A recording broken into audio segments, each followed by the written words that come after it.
కళ్యాణ్ పడాల. ఇప్పుడు ఎక్కడ చూసినా కళ్యాణ్ పేరే వినిపిస్తుంది.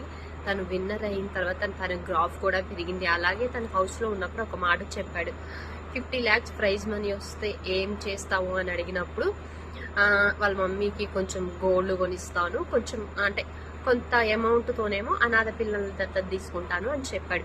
తన హౌస్లో ఎలా అయితే మాట ఇచ్చాడో గెలిచి వచ్చిన తర్వాత అలాగే అనాథ పిల్లల్ని కలిసి వాళ్ళకి అన్నదానం చేసి కొంతమంది పిల్లల్ని అంటే కొంతమంది అంటే ఎంతమందో తెలియదు అడాప్ట్ చేసుకున్నారంట పిల్లల్ని.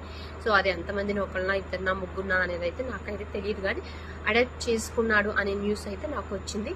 సో తన హౌస్లో ఉన్నప్పుడు ఏదైతే మాట ఇచ్చాడో మనకి, కొంతమంది అనాథ పిల్లల్ని నేను అడాప్ట్ చేసుకొని వాళ్ళని అన్నీ నేనే చూసుకుంటాను అన్నప్పుడు సో ఆ మాట మీద నిలబడ్డాడు కదా. సో నాకు ఆ విషయంలో హ్యాపీగా అనిపించింది.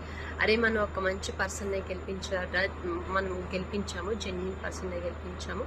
తన హౌస్లో ఉన్నప్పుడు ఏదైతే మాట ఇచ్చాడో అదే మాట కోసం గెలిచిన వెంటనే వెళ్ళి అడాప్ట్ చేసుకొని తన పనులు ఏవైతే ఉన్నాయో పూర్తి చేసుకొని తను అంటే ఈ డ్యూటీ అంటే తను జాబ్ కోసం వెళ్ళాలి కాబట్టి సో అక్కడ టైం లేదు కాబట్టి సో అక్కడికి వెళ్ళిపోయాడు. సో ఆ విషయంలో నాకైతే కళ్యాణ్ చాలా చాలా బాగా అనిపించాడు.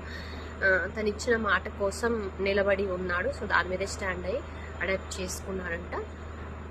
సో ఈ విషయంలో మీకేమనిపిస్తుంది అనేది కామెంట్ చేయండి.